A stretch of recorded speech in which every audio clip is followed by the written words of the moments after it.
JasShryl, where does that come from?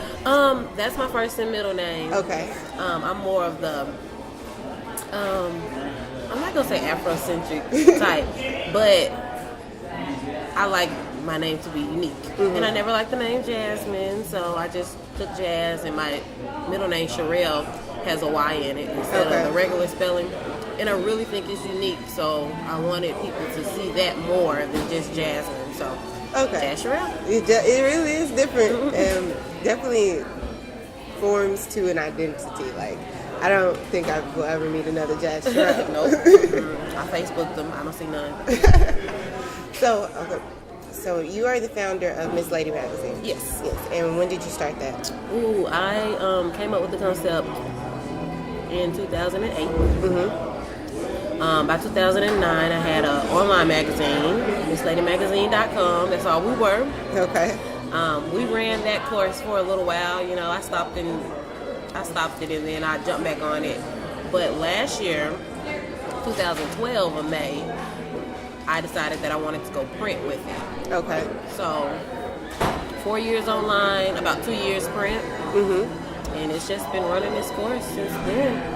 So it comes out bi-monthly? Bi-monthly. So every 2 months?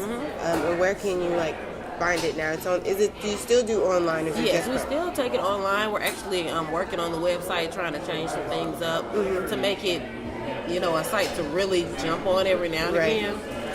But we have about 20 locations, all local businesses, boutiques, restaurants, salons, barbershops that sell them for us. And we're just moving along with that. You can go and buy one. They're just $1. Oh, you don't ask for too much from them. Yeah, it's really cheap. Just $1. Okay. So what exactly is your focus on the magazine? It's called Miss Lady Magazine. So is it focused towards women? Yes, it's focused towards women. Today's growing woman, because once we turn 18, we automatically think we're grown. Once we have a child, we automatically think we're grown. Once we get a car, we automatically think we're grown. And the thing about Miss Lady is, we're like that middle person, is like helping you define womanhood and, talk about certain issues that we deal with as women. Right. Whether it's men, fashion, health, entertainment, just everything. Everything. The mess, the negative, we highlight that. And it's called Miss Lady because that's that middle woman between girl and woman. So everybody's not there yet. I'm 27 and I still don't consider myself just a full-grown woman. I'm not going to run around saying all of that because I have a long way to go. And, I have a lot to learn before I can really sit down and be like, wow, woman, And that's what we're all about, just helping define things that we're dealing with. And then we highlight individuals out here doing their thing, whether she's a cook, an artist, a singer, a book writer. It really doesn't matter what she's doing. The fact that she's doing it is what makes us call her and be like, hey, we're going to do a feature on you for doing what you do. Now the men. Okay. Everybody like, do nothing about men. Yes, we do. We have a whole section called He Say. Okay. We have male writers. We highlight and profile men, and we just started this once a year. We're going to do the whole magazine for men, the gentleman edition. Oh, okay. Yeah, and we did that earlier this year, and it was fun. The women went crazy. They was like, ooh, man, it was funny. But I like that concept. Yeah, it's really good that you're catering to all aspects. So, but why women? Like, I know you talked about essentially this time in a lot of women's life is confusing. You when you do turn 18, it's like you're grown, get out the house, go do it, go figure it out. People don't necessarily try to continue to guide you. Yeah. So was that the inspiration for that being the topic, or was it something that you experienced? I went to school in New Orleans. Okay. And it was so different. It was so different. The culture was totally different. And African American women were very different. And it was kind of confusing to me because I didn't see too many that inspired me. And I wanted to be able to inspire women. That was my main thing. just to try to help them with a little bit, just inspire them with just a small story on somebody else, or hey, I know we're dealing with this, but we can overcome it with this. I don't know. It was really just the look that I saw in women. And like, things are changing for the worse now, and it's still confusing because now I'm just like, oh my gosh, these kids, they don't get it. The media. Right. The media makes us look like we have no idea what we're doing. Like, we hardly ever get something right coming out of the media. Right. And with music and television, and then the way these kids are being exposed to a lot of this stuff, I just want to be able for them to see something else besides all that junk that they're being fed now.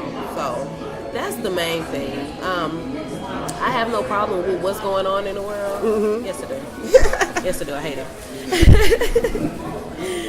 Like, I don't know. Nowadays, more women are set on becoming totally different people that they shouldn't be becoming. Like, they're allowing their image to, be them rather than, their mind and what you want to do. So they're more focused on looking pretty, being an it, as opposed to being a person who can do things, has skills. We're losing our substance. Right. And money is really, really shaping up how women carry themselves. You know what I'm saying? And it's aggravating. It's so aggravating. So here we are with our magazine, like, wait, you could do it like this. Put these clothes on instead. Right. Look for a job over here. Handle your money like this, and just trying to shape up a better woman, if anything, because the media can ruin us if we let it. So you went to school in you went to high school in New Orleans? No, I went to Hall High here, and I went to Dillon Okay. University in New Orleans. Okay. And it was in college that you had this idea? Yes, I've always been a writer. I've been writing since I was in elementary. Worked for newspapers, worked for yearbooks, and I ended up getting the editor-in-chief position in college, and it was so different from just writing. Like, leading was so neat, and like telling people like, oh, we should do it like this, or be sure you handle that, and that was like the best part. And despite the hurricane and the fact that things were a little bit slower than average colleges, I still learned a lot. I kind of was self-taught, but that's a good thing. Right. I still learned a lot from that. And I had a marketing class where everyone had to say their next step after graduating. And, of course, grad school was on everybody's mind, and I couldn't handle school no more after the storm. That's another story. But dealing with it in that hurricane was, I couldn't go back to school for that. Right. So I was like, well, I'm going to come up with a magazine. And it was like, really, Jess? And I was like, yeah, I'm going to call it Miss Lady Magazine. And I did it. And at the time, I was married in college. And in New Orleans, the men don't speak to the women right at all. Like, they judge you by how you look. And based on how you look, that's how they're going to speak to you. Like, for instance, you would be say black. I would be say black. I would be say dreads, But they're saying say dreads, say black. So my husband came down and he spoke to all my friends. He was like, how are you doing, Miss Lady, Miss Lady, Miss Lady? These women was melting left and right because they've never heard Miss Lady, not in New Orleans. And I was like, okay, that's kind of neat. And that's how I really got the name. Okay. Because he was calling my female friends Miss Lady. And you hear a lot of countrymen say that in Atlanta and in Texas, but nobody really said that in New Orleans. So the women like took it and just ate it up. And that's how I got the name. So at what moment, though, did you talk about when you were in grad school, that they were like, you got to figure out what you're going to do, essentially. Yeah. So at what moment were you like, I'm going to start a magazine? Like, this is what I'm going to do. And then the point in time where you were like, this is what I'm going to do. Like, I'm not changing my mind. I'm not going to make it flaky. I'm not going to just think about it. Like, at what moment did I go ahead and do what I said I was going to do? When I came back to Arkansas and couldn't find a job that catered to my degree. Okay. And I ended up getting a regular desk job. It paid really good though, but I already knew that desk job was not going to mold me. or mode of career that I wanted. So I was like, well, I need to get on it and go ahead and start this magazine. So called this one guy that built websites, and before you know it, MissLadyMagazine.com was created in December of 2008. So then I started looking for people to help, work on it and stuff. And by May of 2009, we had an online magazine, and we had already had stories, and it was a lot. Honestly, Kato Momolu, the fashion designer here. Oh, yeah. Yeah. She's, we're related. She married my cousin. She's married in my family.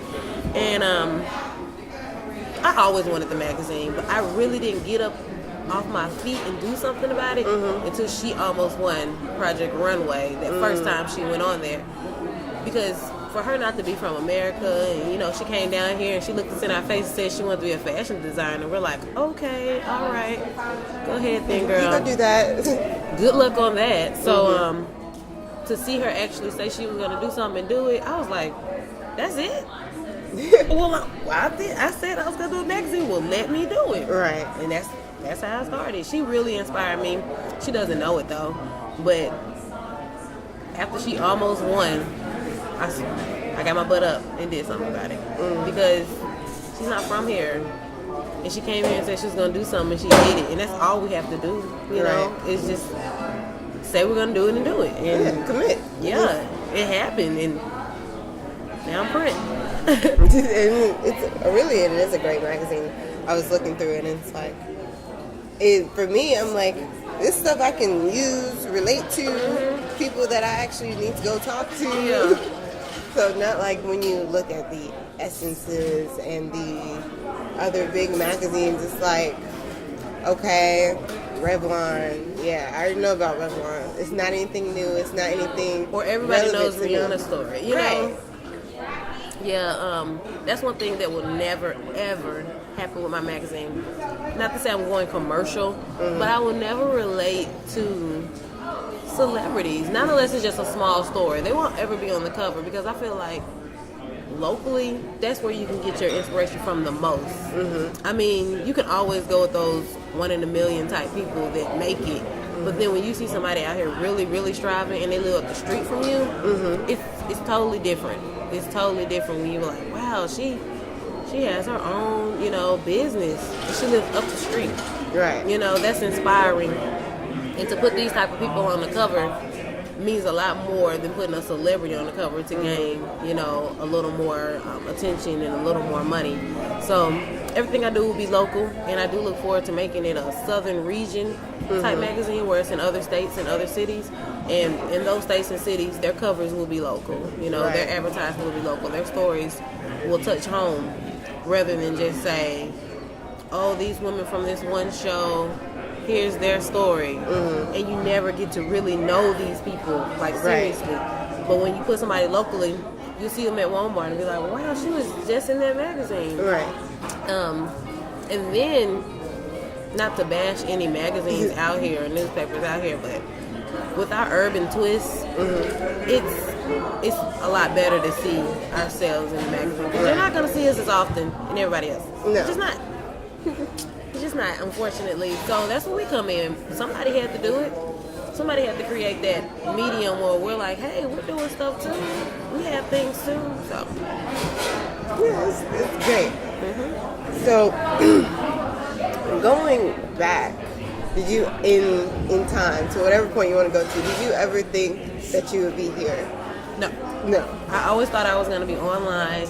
I was afraid of print because I know the history of journalism and going print. Print doesn't make it. Everybody who does print will not make it.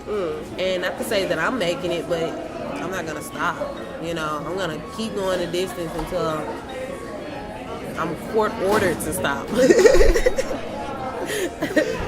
I'm just saying. Because I don't want to stop. This is my baby. Like, I never knew I was going to go print, but I had an epiphany. And I was like, man, I'm so tired of this online. It feels like a blog and I'm not making no money off of it. I can't sell any advertisements. So I went print, and I have businesses calling me every day. I have people like, ooh, how can I get in it? No one was even on me like that until I went print. Right. And I don't know, it's changed for the better. I've met a lot of people. Susan Taylor, the former editor at Essence Magazine. Oh, okay. And she was here in September. Yeah. And I met her personally, and because of that, I can call her on her cell phone now and ask her, like, what do I do? And she's like, do this and do that. And that is so cool because I never knew I was going to talk to Susan Taylor in my life. Ever. Never, ever knew that. I never knew that people would come to me and dress me sometimes. You know, like, hey, we want you to wear this outfit at this party. You know, I didn't know that things were going to change. Right.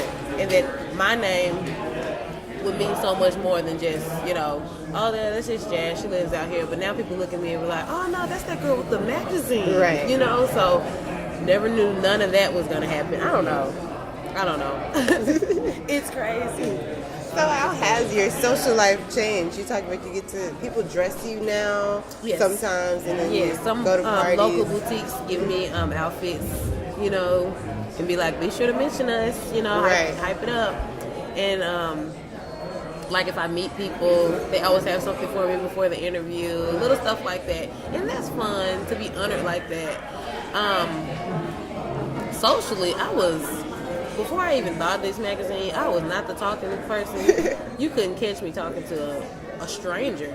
I talk to strangers now. I call people who I don't know just because I see their business card. I'm like, let's meet. Right. And my social life has changed, like, drastically.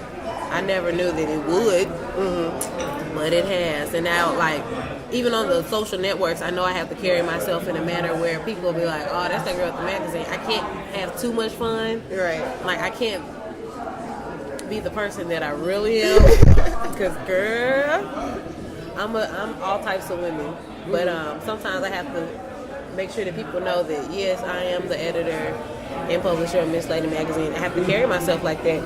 Never knew I have on clothes like this. I am a tomboy, you know, makeup not me. But I was like, man, I got this interview, makeup on, this is not me at all. But it's changing for the better, and I feel like it's going to really mold me into a stern businesswoman that's going to be on it when we really start making some money. Right. I'm excited for that. And do you have like a timeline or plan, or when do you see yourself being like, this is it, this is what you do full time, all day, it's providing your income? Next year? Oh, okay. No, not exactly next year, but next year, like by the end of the year, you know, you evaluate how this volume went. And, you know, you talk to people. I met Susan Taylor this year. I met some advertising agencies this year, and everybody's, you know, giving me some constructive criticism on what to do next. So next year, volume 3, I'm looking forward to, you know, progressing our features, making sure the features really hit you at home, making sure that the magazine is statewide, and making sure that once we're statewide, we can finally go to Memphis. It's like, I'm ready to go to another state, but I'm really trying to build a team. I'm trying to build the funds up to where I can support my team and be able to say this is a job, right? You know. But it's all working. I got my first office this year. Oh, wow. Yeah. And where's that located? Southwest Little Rock on Dyer Springs, 6904. And I share it with someone, but hey, that's cool, it's you know. still your office. Yeah, I got a key. I got a key. So that's good enough for me for now. I can't wait till I can really expand and have like a serious business to where you walk in that building, there's somebody at the desk that tells you to stop, sit there, and wait on a reporter, or you go back and do a photo shoot, or you come in this cubicle to talk about advertising. That's later. I don't expect it to be next year, but man, I know it's coming. Yeah. I do know that's coming. So I don't know. Next year, Volume 3 is going to be so much better. And once we evaluate that at the end of next year, Volume 4 is going to be better than that. So it's that's how we look at it. It gets better and better. Every time we publish a magazine, somebody comes and be like, this magazine gets better and better. Every issue, somebody comes to me and says that. So that's what I'm looking forward to. Every time we do something, it's better. And I know it's not going to be perfect. And, you know, sometimes we'll have our negatives and our mistakes, but it happens. So do you have any other big plans for the magazine and just yourself in the upcoming future?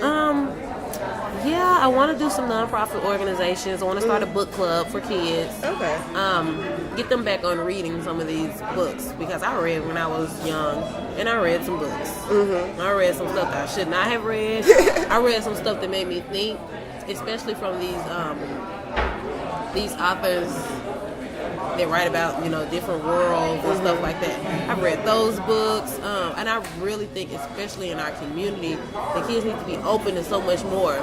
Like the Hunger Games. A lot of people in our community haven't read the book. But imagine if you have, and what kind of concept you'll have on that story to make you so eager to go and see the movie. You know? So I want to get students more on that field. I want to start having more paraphernalia. That's what my main thing. Okay. I want to have fun with that, and I want to be able to host events like next year. Like I said, we're working on Spring into Sisterhood convention where everybody locally, communities, female-owned businesses come together, and we just cater to the community. If you arch eyebrows for a living, you come to this expo and you arch them for free that day. You just let people know who you are so that you can grow and just have fun. I want to do more stuff like that. And I definitely want to travel and make sure this magazine gets expanded as much as possible. I don't know where that's going to take me, but fingers crossed, it will, you know, it will grow. Definitely. You have a slogan or something. I was reading. What is your slogan for the Well, magazine? I started my slogan, Stepping Into Womanhood. I wanted to focus on that because, like I said, we automatically think we're grown. We get certain things or have certain experiences, but it takes so much more, you know, to define yourself as a woman. So I was like, okay, we're stepping into womanhood. We're just not automatically women. You know, we're on our way to that. To that title. So that's one of them, and then I created another one is Where We're Every Woman, because we are. And I've done stories about the stripper poles, I've done stories about women in prison, you know, so we're every woman. If women are dealing with it, then that's what we are, you know. So we do stories on everything, abuse, we talk about the good, but I'm just saying, we don't, you know, throw anything under the rug. We highlight everything that we possibly can with the magazine. So Where We're Every Woman, that's probably going to be my ideal slogan. Thanks to Shaka Khan and Whitney. Because it's so true. The song is perfect. I was just listening to that on the radio this morning. Look how that works. That is the song. Because we are. Every woman. And like, we may not be going through it, but we are. And sometimes I'll read some stories, like the girl that was shot by the neighbor after she got in the wreck. I think it was in Chicago or something. I'm not even sure what city it was in. Detroit, maybe. She got in the wreck. She went looking for help. And, you know, she bloodied up from the wreck. And she probably was a little intoxicated. And the neighbor shot her in the face. And I was just like, oh, my God, that could have been me. You know? So every time something happens to a woman, I automatically think, ooh, that could have been me. Right. So, yeah, we're every woman. Yeah. Let's see, what else? So, how has your magazine affected your family? So, your mom, siblings, anything? I have a huge family. And I have a sister, she's like my managing editor. She helps with it as much as possible. We have the same degree. So, come on. Come work with me. Mass communications. I'm focused in journalism. I think she's more focused in broadcast. Okay. Yeah, but nevertheless, we do have the same BA. My mom, mother of 8. I know she's proud of me because of doing something, you know. Right. And I make sure she gets the magazine every time. She loves reading it. And, you know, just focusing on some things. And she's excited. And like I said, I have a huge family. My grandma has 16 kids, so they all support. They all a lot support. of love. A lot of love is what I that have is. a lot of love. And I have brothers and sisters that, you know, if we have an event, like let's say we did Race for the Cure, we had to do a hip hop for the Cure. You know, they all came out and wore their little shirts and helped us do the little hip hop thing. And Right. It was really, really fun. And they all support, they do what they can. You know, I don't expect them to just be staff. but most of them, they'll help. They'll grab some magazines and sell them, and, you know, we're all hustlers at heart. It's 8 of us. We didn't get allowance, so we have to make that. Right. So, they all help as much as possible. And then I have an older sister in Texas. There's always, she's the reason I went print. Like, she was like, go do it, you know. So they're behind me 100%, and it's gonna be crazy when it gets bigger. It's gonna be crazy. So what would you say to a younger person who maybe writes or just is kind of dabbling, but doesn't really know like what they can do yet? You mean, what would I say to the next Miss Lady in my shoes? Yes. I ask people that at every interview. Isn't that crazy? This is so cool. What would I say? I would say that the only person stopping you from doing what you want to do is you. And yes, it's going to be so challenging sometimes, especially to depend on people and, you know, expect people to focus on you or, you know, at least give you that small attention that you need. But you just got to keep going. You got to appreciate the people that do take it in versus the people who look at you and be like, I don't have $1. Because that's how, I mean, I get that all the time, but you have to appreciate the yeses a lot more than you look at the no's. And that's the gist of it. That's how I live.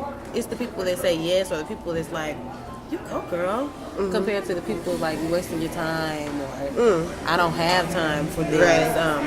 You laugh at it and you learn from it. And you always take your problems and you do not dwell on your problems. You automatically start thinking of solutions. That's what I've learned since I've been doing this magazine. If I have a problem, I'm like, it's not nothing to be like, oh no, put your face in your hands and cry about it. But to go ahead and start working on a solution, because you know you'll overcome it all the time. Challenges are going to be there. That's the best thing about it. I don't look at problems like problems. I look at them like challenges, like, oh, something else to do. Right. So for the next Miss Lady, just get up, get out, get something, and get it to the getting. Get it while the getting is good. And just believe. And of course, like everybody else tells me, prayer is the best key, you know, talking to your Most High or however you meditate to believe that, you know, you can be strong, wise, and courageous. Just go for it, because that's how I did it. I seen somebody else do it, and I said, I'm going to do it, and I've been doing it ever since.